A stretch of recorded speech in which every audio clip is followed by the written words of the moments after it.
আসসালামু আলাইকুম ওয়া রাহমাতুল্লাহ। কখনো কি এমন হয়েছে যে আপনি দুশ্চিন্তায় ডুবে আছেন? ঋণের বোঝা আপনাকে কষ্ট দিচ্ছে?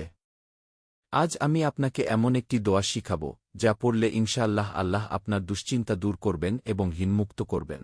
আল্লাহুম্মাকফিনি বিহালালিকা আন হারামিকা ওয়া আগনিনি বিফাদলিকা আম্মান সিওয়াক।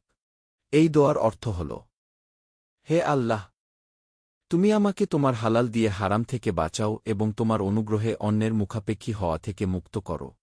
উপকারিতা ও অনুপ্রেরণা। এই দোয়া রাসূলুল্লাহ সাল্লাল্লাহু আলাইহি ওয়াসাল্লাম আমাদের শিখিয়েছেন। প্রতিদিন এই দোয়া পড়লে আল্লাহ আমাদের হালাল রিজিক বাড়িয়ে দেবেন। আমাদের ঋণের বোঝা লাঘব হবে ইনশাল্লাহ।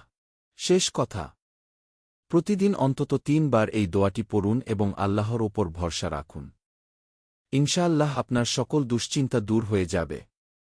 এই দোয়াটি অন্যদের সাথে শেয়ার করুন যাতে সবাই উপকৃত হয়।